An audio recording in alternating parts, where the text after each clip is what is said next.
مرحبا بكم أعزائي الطلبة في la troisième partie de circuit RC. Donc maintenant, on va s'intéresser à la réponse d'un circuit RC à un échelon de tension descendant. Lorsque je parle d'un échelon de tension descendant, c'est-à-dire la décharge d'un condensateur. Donc un échelon de tension descendant est un signal électrique de la forme représentée sur du. Parce qu'on a dit dans la première vidéo que la première partie, la première voie correspond à la charge et la deuxième voie correspond à la décharge. Donc les conditions initiales de ce circuit, de condensateur, on met l'interrupteur sur la voie 2. En ce moment, le condensateur il est chargé. Donc les conditions initiales, à T est égal à 0, on a EC0 est égal à E. Donc maintenant, on va s'intéresser à l'équation différentielle du circuit. Donc d'après la loi d'additivité des tensions, on a U est égal à UR plus EC égal à 0. Donc avec l'orientation choisie pour le circuit, on a pour le condensateur I est égal à dQ sur dt et Q, la quantité de charge, Q est égal à C fois U, soit I est égal à C duc sur dt. Donc pour le conducteur ohmique, on a UR est égal à RI. Donc on remplace I par son expression R. C duc sur dt, donc ce qui donne l'équation RC duc sur dt plus EC. Donc l'équation différentielle de la tension descendante, c'est-à-dire dans le cas de la décharge d'un condensateur, on a EC plus taux duc sur dt égale à 0 avec taux égal à RC. Maintenant, on va essayer de trouver la solution de cette équation. Donc la solution générale, la résolution de l'équation différentielle, la solution générale de l'équation différentielle établie est de la forme UCT est égal à A exponentielle moins MT plus B avec A et B sont des constantes à déterminer. La détermination de A, M et B à partir de l'équation différentielle, en dérivant on a du UC, donc on va dériver cette expression, du UC sur dt est égal à moins M A exponentielle.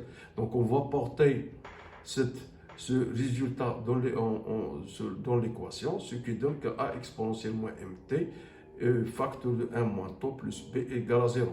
J'ai dit dans la première vidéo que, puisqu'on a dit que la tension est une fonction variable en fonction de temps, donc ce terme A exponentielle moins mt il est différent de 0, ce qui ça veut dire que A il est différent de 0. Donc pour avoir cette équation égale à 0, il faut que ce terme 1 moins taux égale à 0 et B égale à 0. Donc 1 moins mt est égal à 0, soit M est égal à 1 sur taux, avec taux est égal à R, C. Et dans ce cas, et B égale à 0. Donc maintenant, on a trouvé les deux constantes B égale à 0 et M est égal à 1 sur 2. Donc il suffit de terminer la constante A. Donc, pour déterminer A, donc, il suffit de revenir sur les conditions initiales. Sur EC, on a AT est égal à 0, on a EC 0 est égal à E. Donc, ECT est égal à A exponentielle moins MT plus B, on a B est égal à 0. Donc, ECT est égal à A exponentielle moins MT, donc EC0 est égal à A exponentielle 0 est égal à A. Alors A est égal à E. Donc ce qui donne que ECT est égal à E exponentielle moins T sur taux. Donc pour la détermination de taux, comme on a vu précédemment, il y a deux méthodes, soit la méthode de tangente, soit par la méthode de tangente, soit par la méthode de ECT est égal à 0,37 E. Donc taux abscisse du point de rencontre de la tangente, on trace la tangente.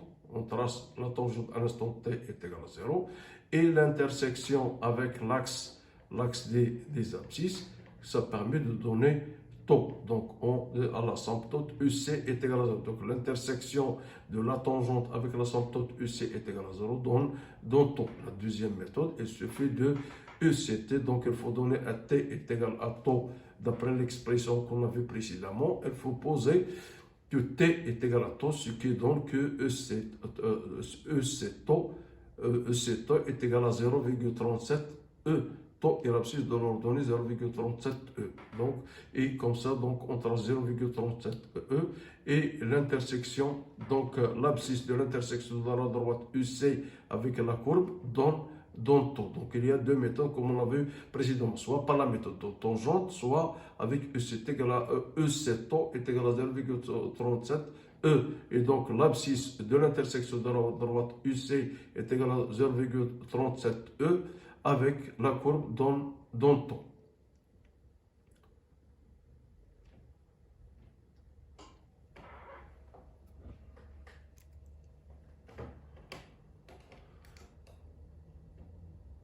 Donc maintenant, on va voir la courbe de variation du EC en fonction de temps. Donc dans cette courbe, on voit que cette courbe de la variation de la tension en fonction de temps, il est composé de deux parties. La partie dans laquelle on a une variation de la tension en fonction de t jusqu'à ce qu'elle s'annule, ce qu'on appelle un régime transitoire ou bien un régime temporaire qu'on a vu dans le cas de la charge d'un condensateur, et une partie qui est constante dans laquelle la tension est nulle, et ce qu'on appelle un régime stationnaire ou bien régime permanent où la tension est égale à 0. Donc si on l'exprime en fonction de l'intensité de courant électrique de décharge, on a ECT est égal à E exponentielle moins T sur τ avec τ est égal à RC. Donc on a IT est égal à d du Q sur dt est égal à C du UC sur dt est égal à moins CE exponentielle moins T sur τ est égal à moins E sur R exponentielle moins T sur τ. Donc l'expression en fonction, on a exprimé la tension, on peut exprimer l'intensité du courant par IT est égal à moins E sur R exponentielle moins T sur τ. Maintenant, on va passer à l'énergie emmagasinée par un condensateur. On sait bien qu'un condensateur permet de stocker de l'énergie électrique pour être restituée ultérieurement. Donc, comme vous savez, que le condensateur permet de stocker de l'énergie qu'on va utiliser en cas de besoin. Donc, l'expression de l'énergie, on sait bien que la puissance électrique P électrique reçue par le condensateur et P est égal à UCI. Avec I est égal à d du Q sur dt est égal à C du UC sur dt. Donc P est égal à UC, C du UC sur dt est égal à D sur dt de 1 demi sur U carré C. Donc la puissance P électrique reçue par le condensateur, il a dérivé par rapport au temps de l'énergie emmagasinée. Ce qui est donc que l'énergie est égale à 1 demi sur U carré C plus constante. Donc maintenant, on va déterminer la constante par les conditions.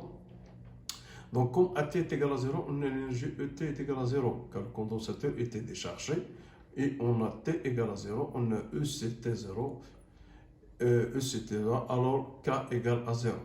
Donc, est égal à 0, donc I est égal à 1 demi sur U carré, donc avec I il est exprimé en joules, ou bien on peut l'exprimer en fonction de Q, c'est-à-dire en fonction de la charge. Et merci de votre attention.